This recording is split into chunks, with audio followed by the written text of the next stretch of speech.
सोनम और राजा, ये पूरे देश की एक तरह से आप ये मान के चलिए कि सनसनी बने हुए हैं। इनसे जुड़ा हर घटनाक्रम लोग जानना चाह रहे हैं। सबसे बड़ा सवाल अगर मैं देश का कहूँ तो दरअसल सोनम है कहाँ। हर किसी के अपने अपने लगाव की वजह हो सकती है। एक प्रमुख बात घटना की शुरुआत से लेकर अब तक के तथ्य से ज़्यादा कथ्य इसमें सामने आ रहे हैं, लेकिन आज हम आपको पूरा A to Z तो बताएंगे। इसकी भी बात करेंगे कि दरअसल इस मामले में लेटेस्ट अपडेट क्या है और किस तरफ को ये केस अब जाता हुआ नज़र आ रहा है। ऐसी बहुत सारी चीज़ें, और आप अगर इसे पूरा बहुत ध्यान से थोड़ा धैर्य के साथ सुनेंगे तो आपको कई ऐसी चीज़ें साफ होंगी जो आपको बताएंगी कि दरअसल ये केस किस तरफ मुड़ सकता है। तो शुरुआत करेंगे, और मेरे साथ एक ख़ास मेहमान तो उन्हें मैं नहीं कहूँगा, मेरे ख़ास सहयोगी भी हमारे साथ जुड़ने वाले हैं और फिर इस चर्चा को आगे बढ़ाएंगे। तो पुनीत मेरे साथ जुड़े हुए हैं, और जैसे मैंने कहा कि हर कोई इस खबर से एक जुड़ाव है। किसी का कपल होने की वजह से, किसी का इस वजह से कि मध्य प्रदेश का एक कपल शिलोंग जाता है और वहाँ पर लापता हो जाता है, कुछ का इस वजह से कि इंदौर से उनको बहुत लगाव है, और ये तमाम वजह पुनीत के साथ एकदम फिट बैठती हैं। पुनीत खुद इंदौर से भी ताल्लुक़ रखते हैं। पुनीत, सबसे पहले कुछ बड़े अपडेट्स की जानकारी मिल रही है। देखिए, बड़े अपडेट्स की अगर बात की जाए तो सबसे बड़ा अपडेट तो ये है कि एक गाइड का पता चला है, और गाइड ने पुलिस को जो बताया है, उसने बताया है कि कुछ 3 लोग जो हैं वो उनके साथ घूम रहे थे और वो हिंदी में बात कर रहे थे, क्योंकि जो गाइड है उसका ये कहना है कि मुझे अंग्रेज़ी आती है और स्थानीय भाषा जो मेघालय में बोली जाती है, हाँ, खासी भाषा, वो आती है मुझे, लेकिन वो जिस लैंग्वेज में बात कर रहे थे वो मुझे लैंग्वेज नहीं आती। एक बात। दूसरी बात ये कि वो स्थानीय नहीं थे, जो बात कर रहे थे वो स्थानीय नहीं थे, क्योंकि स्थानीय लोगों को पहचानते हैं वो, चेहरे मोहरे से भी आप समझते हैं कि वो वहाँ पर पहचान हो जाती है। एक बात तो स्थानीय नहीं थे, और अगर स्थानीय होते तो इसलिए उसने ये कहा कि वो क्या कह रहे थे मुझे समझ में नहीं आया, क्योंकि वो हिंदी में बात कर रहे थे। तो 3 लोग थे, और ये भी पता चला है कि वो लोग जब चेरापूंजी गए थे ये घूमने के लिए, तो वहाँ पर भी ऐसी खबरें हैं कि वो साथ में देखे गए हैं, वो वही लोग, वही 3 लोग। तो ऐसा लगता है कि वहाँ पर गए और वहाँ पर इन 3 लोगों से इनका परिचय हुआ या कुछ बात, क्योंकि बात कर रहे थे। और ये भी पता चला कि सोनम जो है वो पीछे चल रही थी और ये 3 लोग जो हैं वो आगे आगे चल रहे थे और बातचीत कर रहे थे। ये गाइड ने बताया पुलिस को, स्थानीय गाइड ने बताया। लेकिन वो स्थानीय लोग हैं कि नहीं, इसके बारे में अभी पूरी तरह से पुष्टि नहीं हुई है, लेकिन ये ज़रूर है कि उसका ये कहना है कि वो स्थानीय भाषा में बात नहीं कर रहे थे। तो ऐसा लगता है कि वो बाहर के लोग थे। एक चीज़ ये है, एक खबर ये आई है। दूसरी खबर ये है कि जो डाउ के बारे में, जिस हथियार के बारे में, जिस वेपन से हुआ है ये पूरा राजा का कत्ल हुआ है, उस वेपन के बारे में एक चीज़ और नहीं पता चली। ये तो पता चल गया कि वो वेपन जो है वो नया है, ये तो आपको भी अपडेट आपने पहुंचाया होगा। एक अपडेट ये है कि वहाँ के, चूँकि ट्राइब्स हैं वहाँ पर, स्थानीय लोग जो हैं, तो वो उनको ये समझ लीजिए कि पारंपरिक रूप से वो डाउ का इस्तेमाल करते आते हैं। तो हर घर में एक डाउ होता है, और हर घर में डाउ होता है तो उसका एक जैसे कि आपने देखा होगा कि वो डाउ किस तरीके का है, गंडासे तरीके का वो डाउ नज़र आता है। गंडासे और कुल्हाड़ी दोनों का एक हाँ, वो मिक्स फॉर्मेट है। लेकिन दिलचस्प बात यह है कि जो ट्राइब्स होती हैं उनका सबका थोड़ा थोड़ा उसका डिज़ाइन में फ़र्क है, उसके डिज़ाइन में, हाँ, डाउ के डिज़ाइन में थोड़ा थोड़ा फ़र्क होता है, और ये डाउ जो है ये उन सबसे अलग है। तो ये बड़ा डाउटफुल है पुलिस के सामने, ये एक बड़ा डाउटफुल है। इसके अलावा कुछ पोस्टर भी जारी होने की बात सामने आई है, जो सोनम के भाई की तरफ से जारी किए गए। वो पोस्टर आप अभी देख पाएंगे, उनमें क्या कुछ लिखा हुआ है। और जो बीच में एक बात भी आई है, जो सोनम का भाई है, उसने ये भी कहा कि उससे धमकियां मिलने लगी हैं, कुछ धमकियां मिल रही हैं, थ्रेट है। और अभी उसने पोस्टर भी जारी किया। पुनीत के पास वो पोस्टर है, क्या कुछ उस पोस्टर में लिखा वो आप देख भी पाएंगे, और पुनीत उसे पढ़कर भी आपको बताएंगे। देखिए, ये पोस्टर जो है, Sonam is alive, please find her, ये लिखा हुआ, मतलब सोनम जिंदा है और कृपया उसे आप खोजें, ये है। और सोहरा में सोनम को ढूंढने के लिए जो सर्च ऑपरेशन चल रहा है, इसमें क्यों आम नागरिकों से लोकल पुलिस डर रही है। मौसम साफ होने के बावजूद 3 दिनों से केवल टाइम पास किया जा रहा है, ये सोनम के भाई का कहना है। और सोनम और राजा को ढूंढने के लिए इतना समय क्यों लिया गया, जबकि परिवार उन्हें शुरुआत से अपहरण की शिकायत को लेकर कार्रवाई करने के लिए कह रहा है। और लूट जो है लिखा हुआ है और उसके आगे सोनम और राजा इन दोनों की तस्वीर है, जिसमें राजा का उनके फ़ोटो जो है उसको ब्लैक एंड वाइट किया गया है और सोनम जिंदा है ये उसमें लिखा गया है। और सोनम की जो तस्वीर है वो लाल शादी के जोड़े में जो है वो नज़र आ रही है। तो ये मैं आपको दिखाता भी हूँ, कोशिश करता हूँ अगर आपको ये तस्वीर जो है ये नज़र आ रही हो तो कोशिश बगल में भी दिखाने की होगी, ये graphics एक तस्वीर है और ये दूसरी तस्वीर है जिसमें आप अगर देखेंगे तो लूट लिखा हुआ है और सोनम और राजा की तस्वीर है। और उसके बाद फिर इस पे सवाल छोड़े गए हैं कि वहाँ पर मौसम साफ़ है अब, क्योंकि पहले ये कहा जा रहा था कि वहाँ पर बारिश हो रही है, तो अब मौसम साफ़ हो गया है। लेकिन उसके बावजूद कुल मिलाकर अगर हम देखें ललित जी तो इसमें पुलिस के ऊपर सोनम का परिवार या राजा का परिवार जो है शुरुआत से शक जाहिर कर रहा है। लेकिन इसमें मैं एक दिलचस्प और अहम पहलू की बात अगर की जाए और इसको आप बेहतर तरीके से समझ पाएंगे कि मेघालय वो राज्य है जिसका जो पूरा टिका ही पर्यटन पर है। आप समझिए इस बात को कि पर्यटन पर टिका हुआ है, तो एक बहुत बड़ा दाग के रूप में मेघालय के ऊपर ये लग गया है।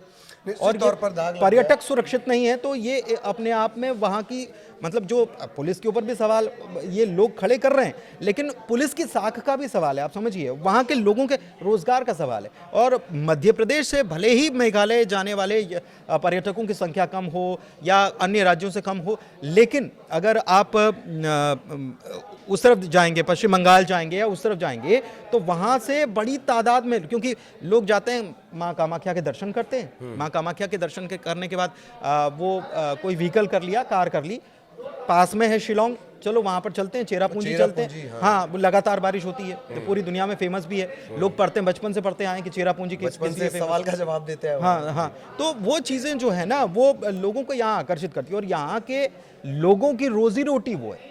तो वहाँ जो खबरें या वहाँ जो चर्चाएं ना वो ये है कि भाई रोजी रोटी के साथ कोई खिलवाड़ नहीं करता है। आप ये समझिए कि रोजी रोटी के साथ कोई खिलवाड़ नहीं कर सकता है। तो स्थानीय लोगों का उसमें हाथ हो ये थोड़ा सा कम नज़र आता है, ये कुछ लोगों का कहना है, कुछ लोगों का कहना है। पुलिस हर एंगल पर जांच कर रही है। ये दो बातें जो आपने कही हैं बहुत मार्के की कही हैं कि एक तो ये मेघालय टूरिज्म या मेघालय पर ही बहुत बड़ा दाग लगा है, दूसरा कि पुलिस की साख पर सवाल। लेकिन इस बात को भी नज़रअंदाज नहीं किया जा सकता कि जब पॉलिटिकल प्रेशर पड़ा है, खुद शंकर लालवानी गए, शंकर लालवानी के बाद मुख्यमंत्री डॉक्टर मोहन यादव, मुख्यमंत्री डॉक्टर मोहन यादव के बाद केंद्रीय गृह मंत्री तक ये मामला पहुंचा है, अब शिवराज सिंह चौहान के जरिए भी ये मामला पहुंच रहा है। ये तय है कि पुलिस का जो काम करने का तरीका है वो आम और ख़ास के लिए अलग होता है। इसमें आप संशय, इसमें आपको कोई डाउट नहीं होगा? देखिए, इसमें डाउट नहीं है, ये बात बिल्कुल सही है। लेकिन आप इसको मैं ये मत समझिए कि मैं पुलिस की तरफ से कोई स्टैंड ले रहा हूँ, लेकिन इसको हमको ये भी समझना पड़ेगा कि ये पर्यटन के ऊपर सवाल खड़ा कर रहा था, शुरुआत से एक इस पर्यटन पर सवाल खड़ा कर रहा था। कोई टूरिस्ट आता है, अगर वो सेफ नहीं है तो वो अपने आप में एक सवाल तो क्रिएट करता है। और परिस्थितियाँ देखिए, तब की परिस्थितियाँ, लगातार बारिश हो रही थी, ये सारी खबरें दिखाई हैं कि वहाँ पर मौसम ख़राब है, लगातार बारिश हो रही है। और सबसे बड़ी एक चिंता की बात जो है ना ललित जी, वो इस बात की चिंता है कि फॉरेंसिक्स और DNA, लगातार बारिश हो रही थी और लगातार बारिश हो रही थी, तो वो उसके मिटने का, उसके ख़त्म होने का ख़तरा बहुत गुना बढ़ जाता है। क्योंकि अगर 23 तारीख को ही ये वारदात अगर राजा के साथ हुई है, क्योंकि अभी तो टाइमिंग का कुछ पता नहीं चला है, लेकिन फिर भी पोस्टमार्टम रिपोर्ट में और भी चीज़ें डिटेल में पता चल जाएंगी कि कब जान गई, ये सारी चीज़ें डिटेल चीज़ें, ठीक है। तो उसमें ये पता चल जाएगा कि कब मौत हुई। और उसके बाद लगातार बारिश, फिर उसके बाद 36 घंटे बीत जाना, उसके बाद पता चला पुलिस को कि ये लापता हैं और पुलिस ने खोजबीन शुरू की। तो वो ऐसी जगह, और वहाँ आप समझिए कि वो क्षेत्र जो है वो टाउन हैं, छोटे छोटे मतलब छोटे छोटी जगहों पर कस्बा, तो कस्बे में लोग रहते हैं, तो इतना डेंसली पॉपुलेटेड नहीं है जो इतनी जल्दी चीज़ें पता चल जाएं। आप समझिए पहाड़ी, और उसके बाद फिर वो भी ऐसा क्षेत्र जो दुर्गम है, ये तो रिपोर्टेडली है ना कि वो दुर्गम है। और देखिए, भले ही डाउट जो है वो भले ही ना हो, लेकिन पुलिस हर एंगल पर जांच कर रही है, उसमें सोनम का भी एंगल शामिल है, ठीक है। घर वालों को इस बात का भरोसा है, घर वालों को भरोसा है कि सोनम जो है वो लापता है और ऐसी कोई बात नहीं है, वो म्यूचुअली शादी हुई दोनों की, दोनों एक दूसरे को पसंद करते थे, ये चीज़ें सामने आई हैं। घर वाले पूरा मतलब इस पर सवाल किए गए थे कि क्या इसमें सोनम का हाथ हो सकता है। तो घर वालों का बिल्कुल क्लियर कट कहना है कि सोनम किसी तौर पर शामिल नहीं इसमें हो सकती। लेकिन कुछ चीज़ें जो निकल कर सामने आई हैं वो डाउट क्रिएट कर रही है। तो डाउट को, क्योंकि सोनम कहाँ है इसका पता लगाना और किसने की हत्या इसका पता लगाना, तो इस पर तो हर एंगल पर जांच करनी पड़ेगी। ज़ाहिर तौर पर ये इस बात से इत्तेफाक मैं भी रख रहा हूँ कि भाई पुलिस अपनी पड़ताल कर रही है। थोड़ा सा मतभेद यहाँ पर हो सकता है। ये बात भी सही है कि जिसका ब्रेड एंड बटर, जिसकी आजीविका टूरिज़्म है, वो टूरिस्ट पर हमला क्यों करेगा। हमने कश्मीर में ये देखा है, एक तरह से पूरे टूरिज़्म सेक्टर वहाँ पर धराशायी हो गया है पहलगाम के बाद। और शिलोंग वगैरह में तो सिर्फ यही एकमात्र जरिया है। शिलोंग मतलब मैं नॉर्थ ईस्ट की बात कर रहा हूँ। थोड़ा सा मेघालय को मैं एक्सप्लेन करना चाह रहा हूँ, और मेघालय के बाद फिर मैं जो बांग्लादेश कनेक्शन है इसका इसमें मैं आप एक्सप्लेन कीजिएगा। लेकिन इसमें एक दिलचस्प पहलू, क्योंकि एक एंगल ये भी है कि कहीं ऐसा तो नहीं हुआ कि राजा की हत्या कर दी गई और उसके बाद सोनम को ले जाया गया, उसके साथ किसी प्रकार की कोई घटना तो नहीं हुई। घटना से इन द सेंस रेप या कोई जोर ज़बरदस्ती या अनहोनी तो नहीं हुई। तो एक पहलू ये भी है, जो हमारी वहाँ के हमारे सहयोगी जो हैं उनसे बात हुई तो उन्होंने बताया कि वहाँ पर आप मतलब वहाँ की सामाजिक संरचना कुछ ऐसी है, वो मात्र सत्तात्मक है। हाँ, ट्राइब्स की वजह से, ट्राइब्स की वजह से पूरे नॉर्थ ईस्ट में ये है कि महिलाओं का सम्मान अलग है। तो अगर लोकलाइट्स हैं तो दे कांट डेयर के ऐसा कुछ कर पाएं। ऐसा मतलब वो उनको बचपन से उनकी ब्रीडिंग या उनकी अपब्रिंगिंग जो है, लेकिन अगर घुसपैठिए हैं और जो इस तरह की खबरें आती हैं कुछ बाहर के लोग, दूसरे राज्यों के लोग या दूसरे देश से बांग्लादेशी, हाँ, लेकिन ऐसी चीजें करते हैं, वो करते हैं। लेकिन फिर मैं वापस मेरी जो अभी कुछ देर पहले मैंने बात की थी, अपडेट लिया था, तो मैंने जब पूछा था उनसे कि क्या ये बांग्लादेश वाला एंगल, क्योंकि सोनम के भाई का ये कहना है, उनको डाउट है और डाउट को क्लियर करने का काम पुलिस का है। पुलिस जांच करेगी तो बहुत सारी चीज़ें निकल कर सामने आ जाएंगी। तो उनका ये कहना है कि ऐसी चीज़ें हुई नहीं है, मतलब वहाँ पर, क्योंकि ये पहला मामला हो सकता है कि हो पुलिस की जांच में, लेकिन इसके पहले ऐसी चीज़ें नहीं देखी गई।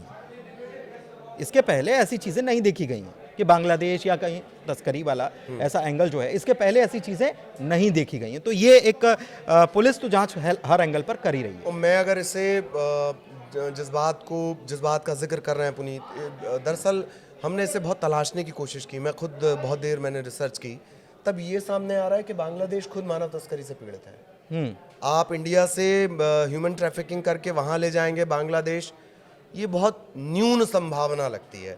बांग्लादेशियों को कर्नाटक कोर्ट का एक हवाला है, आंध्रा कोर्ट का एक हवाला है, दिल्ली कोर्ट का एक हवाला है। ये बांग्लादेश के नागरिक थे, बांग्लादेश से इन्होंने फर्जी दस्तावेज़ों के ज़रिए वहाँ से लड़कियों को 6 से 8 लाख है ये संख्या तस्करी की। लेकिन ज़्यादातर बहुसंख्य जो है, बहुसंख्या है 99.9% ये है कि बांग्लादेश से ह्यूमन ट्रैफिकिंग कर यहाँ लाए जाते हैं। यहाँ से कोई ह्यूमन ट्रैफिकिंग करके किसी पर्पस से वहाँ ले जाया जाए, ये थोड़ा सा पेचदार लगता है। पुनीत की इस बात का भी आपको जिक्र ध्यान रखना चाहिए। मैंने कहा था ना, इस पूरे घटनाक्रम में कथ्य ज़्यादा हो रहे हैं, तथ्य कम है। जहाँ मात्र सत्तात्मक हो, जिनकी अपब्रिंगिंग ऐसी हुई हो, वो क्या ऐसा करेंगे। लेकिन इस बात से भी इनकार नहीं किया जा सकता कि घुसपैठ और बीएसएफ की भूमिका ठीक है, हम पूरा सम्मान करते हैं बॉर्डर फोर्स का, लेकिन बीएसएफ की भूमिका पर कई बार पहले भी सवाल उठे। मैं पूरे तजुर्बे के साथ इस वजह से कह सकता हूँ, सुंदरबन में जो एरिया है, जो गंगा का डेल्टा है, वहाँ पर मैंने इस तरह की चीज़ें देखी हैं, तो बीएसएफ की भूमिका पर बहुत सारे सवाल उठे हैं। खैर, मेघालय के बारे में दिलचस्प बात और भी है। मेघालय अगर पूरे नॉर्थ ईस्ट की बात कर ली जाए, 7 सिस्टर ग्रुप की बात कर ली जाए, ये बांग्लादेश से तकरीबन 4000 किलोमीटर की सीमा साझा करता है। अकेले अगर मेघालय की बात कर ली जाए तो ये 436 किलोमीटर के आसपास की है। ये एक बड़ा कॉरिडोर है ड्रग तस्करी का, ह्यूमन ट्रैफिकिंग का। अब वो फ्लो यहाँ से वहाँ का है, वहाँ से यहाँ का है, ये धीरे से क्लियर हो पाएगा। बांग्लादेश से यहाँ जो माइग्रेशन है, उसका ये कॉरिडोर है, और हथियारों का ये कॉरिडोर है। ये 3 बातें हैं जो इवन चेरापूंजी से थोड़ा सा अगर आप बढ़ते हैं, थोड़ा सा आगे बढ़ते हैं, तो बांग्लादेश की बॉर्डर लगना शुरू हो जाती है। और मैं आपसे फाइनली ये जानना चाह रहा हूँ, मैंने उससे सर्च किया, तकरीबन 300 किलोमीटर का फ़र्क है शिलोंग से। अगर आप बांग्लादेश सर्च करें, ढाका सर्च करें, ढाका की बात कर रहा हूँ मैं, बांग्लादेश बॉर्डर तो बहुत पहले लग जाएगी। तो जैसा पुनीत कह रहे हैं बहुत करीब है ये। मैं फाइनल कमेंट के तौर पर मैंने अपनी भी बात रखी, अपने तर्क रखे। फाइनल कमेंट आपको लगता है कि किस तरफ ये जा रहा है? बहुत देखिए short। अब बहुत सारे एंगल है। देखिए अब इसमें नई चीज़ क्या है, नई चीज़ इसमें वो 3 लोग हैं जो हाँ, सस्पेक्ट हैं। जिनके इर्द गिर्द वो सुई घूम रही है। ठीक है।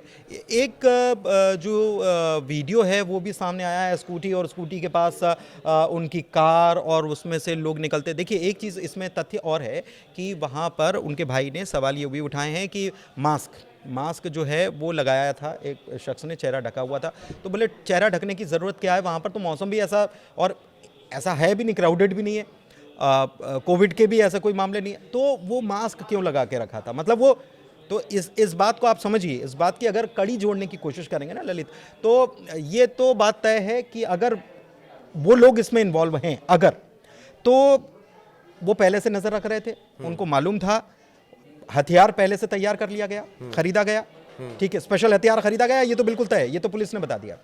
एक चीज और है इसमें बार बार मांग हो रही है सीबीआई की। और देखिए 2 स्टेट का मामला है, चूंकि मध्य प्रदेश और मेघालय का मामला है, तो वहां पर एक स्थानीय बीजेपी नेता हैं, उनकी तरफ से ये कहा भी गया है कि अगर ऐसा डाउट क्रिएट हो रहा है, क्योंकि ये फिर बात वही है कि मेघालय के आर्थिक रीढ़ का सवाल है, तो फिर अगर ऐसा लगता है तो सीएम से बात कर ले, मेघालय के सीएम से, मध्य प्रदेश के मुख्यमंत्री बात कर लें, केंद्र से बात कर ली जाए, और अगर ज़रूरत है तो फिर सीबीआई की जांच हो जाना चाहिए। हमको कोई इस पे शक व शुबा नहीं है और हमको इसमें कोई आपत्ति भी नहीं है, ये उनका कहना है। ये कुल जमा की क्लैरिटी होनी चाहिए कि दरअसल उस कपल के साथ हुआ क्या है, वो भी तब जबकि आपका बिजनेस उससे जुड़ा हुआ है, आप टूरिज्म से जुड़े हैं, आपका ब्रेड एंड बटर टूरिज्म है, आपकी रीढ़ की हड्डी टूरिज्म है। इस वजह से क्लैरिटी बहुत ज़्यादा ज़रूरी है और यही वजह है कि सीबीआई जांच की डिमांड बार बार की जा रही है। आगे भी इससे जुड़े अपडेट आप तक पहुंचाएंगे। फिलहाल हम दोनों को इजाज़त दीजिए। नमस्कार। नमस्कार।